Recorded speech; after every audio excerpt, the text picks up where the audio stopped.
Je m'appelle Anderson Demichel, je suis un journaliste haïtien, réfugié politique en France. J'ai été contraint de quitter mon pays suite à 2 tentatives d'assassinat et depuis, je ne cesse de lutter pour la liberté de la presse en Haïti.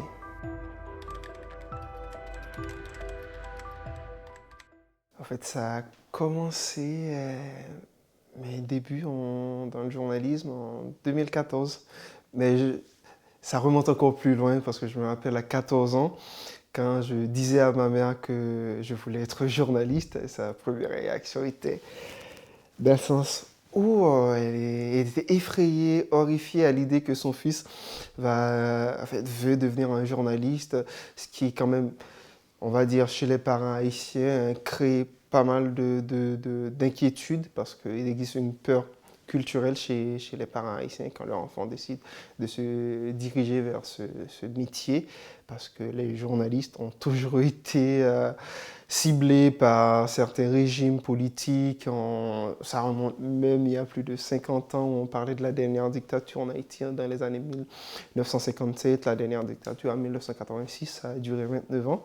Et les journalistes étaient vraiment maltraités, emprisonnés par les dictateurs François et Jean-Claude Duvalier, père et fils, qui ont dirigé pendant 29 ans le pays, qui jetaient les journalistes dans une prison qu'on appelle Fort Dimanche en Haïti.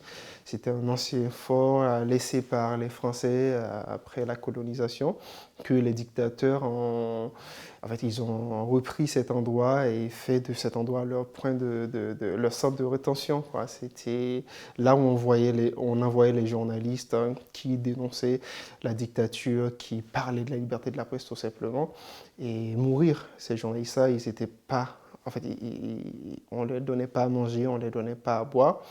Et quand je disais à ma mère à cet âge que je voulais être journaliste, elle pensait avec toutes ces images-là. Et c'était vraiment fondé parce que chaque année, on voit le bilan, au moins 5 journalistes tués en Haïti, sans compter violences policières, le nombre de journalistes disparus.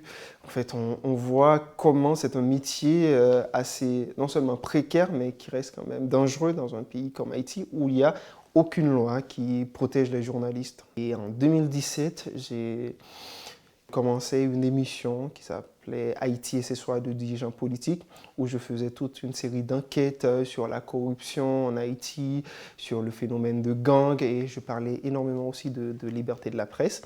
J'enquêtais sur le phénomène, par exemple, enfants soldats en Haïti, comment des mineurs à 12-13 ans arrivent à ce point où on les voit en train d'exhiber des calibres lourds sur les réseaux avec des kalachnikovs en train de faire des exhibitions.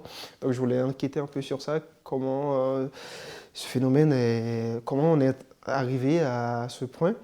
Et j'ai fait des enquêtes sur pas mal de groupes armés, des gangs armés en Haïti, à Delma, le lieu où justement Delma 3, c'est l'endroit où vivent Barbecue, qui est quand même un chef de gang très puissant. Je faisais justement une enquête sur lui, l'enquête qui a failli coûter ma vie aussi. Et la dernière enquête, c'était une enquête sur le fonds Petro-Caribé. Fonds Petro-Caribé, c'est un programme qui a été mis en place par le gouvernement Chavez dans les années 2007-2008, où Haïti a bénéficié d'un prêt de 4 milliards de dollars américains sous forme de barils de pétrole. Et cette somme devrait être investie dans l'éducation, l'infrastructure, la création d'emplois.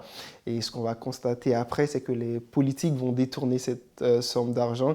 Ils vont créer des programmes bidons, comme Psygo, c'est genre on subventionne l'éducation haïtienne, les enfants peuvent bénéficier gratuitement et sans payer forcément des frais de scolarité. Et le constat, c'est qu'après, on va voir qu'il va y avoir beaucoup d'écoles qui vont faire partie de ce programme, des écoles qui n'existent pas vraiment sur le papier et que les politiques justement essayer de détourner l'argent en essayant d'ajouter des établissements scolaires qui n'existent pas dans ce programme. C'est comme ça l'argent du Fonds Petro-Caribé en partie a été détourné et suite à toute une série de publications par rapport à l'affaire Petro-Caribé, je commençais à recevoir des menaces téléphoniques.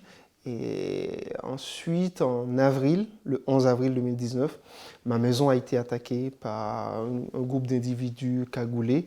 Ma famille a failli être assassinée suite à cette attaque parce que c'était des personnes armées et aussi qui avaient aussi des bidons d'essence, qui voulaient incendier la maison et tuer les gens à l'intérieur et incendier ma maison, genre me tuer avec ma famille.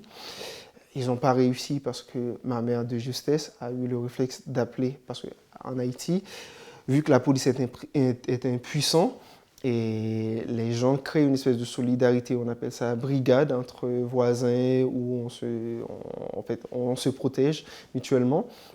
Ma mère a alerté la police qui n'a évidemment trouvé des prétextes pour ne pas venir en aide. On a déposé plainte, il y a eu des constats. Mais il n'y a pas eu d'enquête, il n'y a pas eu de suivi en fait, du côté de la police d'Haïti. Le 24 mai, en sortant de mon émission, je sentais qu'il y avait quelqu'un qui me suivait. Et je marchais une minute, je sentais la personne encore derrière moi. C'est une personne qui conduisait une moto normalement facile et il pouvait dépasser et faire son chemin. Et je sentais la personne rester vraiment derrière moi à environ 5 mètres. Et je me suis dit qu'il fallait essayer de courir au cas où c'est quelqu'un qui cherche à m'assassiner.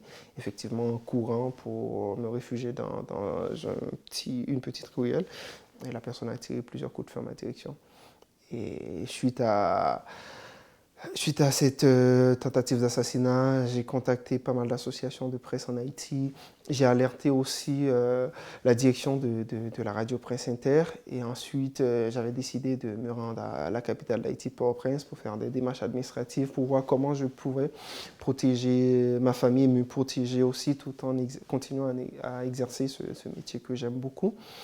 Et arrivé à Port-au-Prince le 2 juin, j'ai été alerté par des confrères qui me disaient si tu as la possibilité de quitter le pays, c'est le moment de le faire parce que j'ai des informations qui font quoi qu'on te tend une embuscade en retournant à Petit Goâve pour t'assassiner. Et c'est vraiment à partir de ce moment que j'avais décidé de quitter Haïti, sans même dire au revoir à ma famille. Ouais. Je savais que si je passais par l'aéroport, qu'on allait m'arrêter, et parce que j'étais déjà recherché. Et du coup, j'ai dû fuir illégalement Haïti. J'ai passé illégalement les frontières entre la République dominicaine et Haïti pour me rendre en République dominicaine. Je me disais, pour essayer de me protéger davantage, il fallait encore m'éloigner d'Haïti. Et je me suis rendu 3 jours après à Panama. Arrivé à Panama, je me suis rapproché du consulat de Pologne à Panama où j'ai eu un visa Schengen pour quitter le Panama et rentrer en Europe.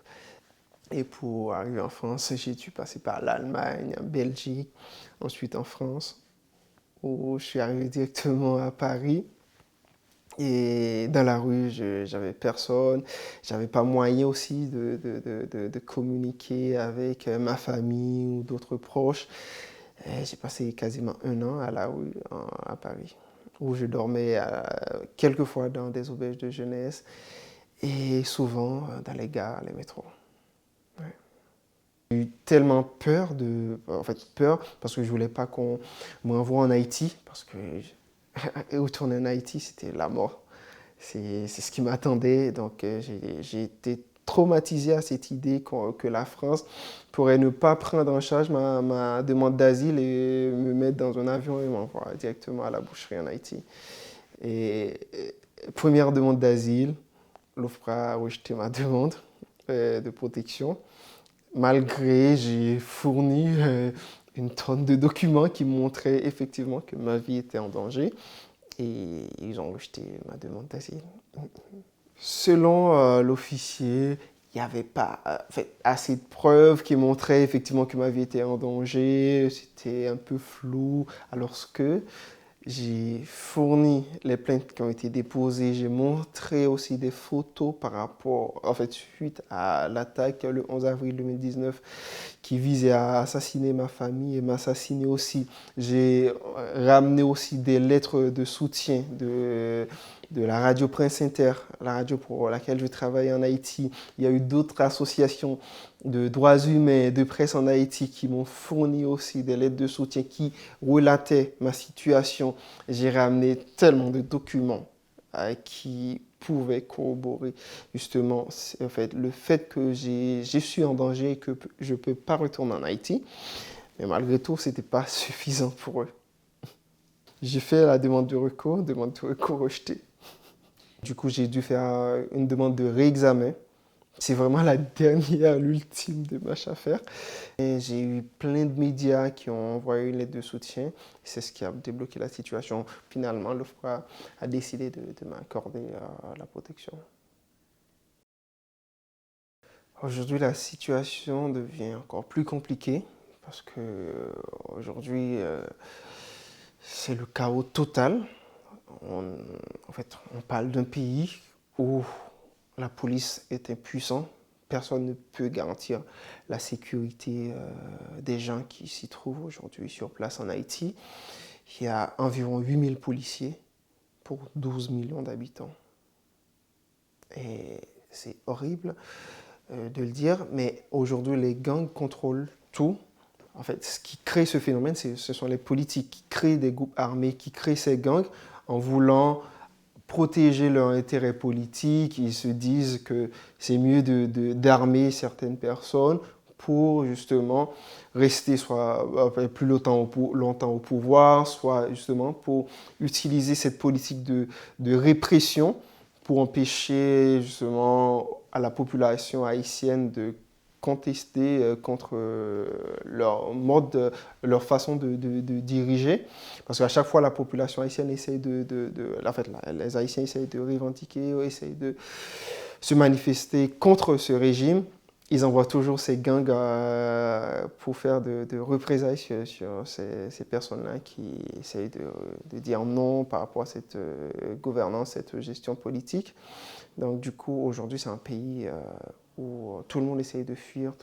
Je peux dire que j'ai encore plus de liberté en France de pouvoir publier sur certains sujets qui concernent la situation politique d'Haïti, mais parler de sécurité, je sais que ça reste compliqué quand même, parce qu'à chaque publication, j'ai toujours eu des retours de la part de certaines personnes, soit des confrères, soit d'autres personnes qui me menacent ou qui me disent « Non, c'est pas bien, si tu publies cet article, tu risques beaucoup de choses, ta famille aussi ». Je pointe toujours du doigt dans mes articles sur ce qui ne va pas. Je ne peux pas m'arrêter. J'ai l'impression que ça donne énormément de sens à ma vie, le journalisme. Et si je m'arrête, plus rien ne serait jamais pareil.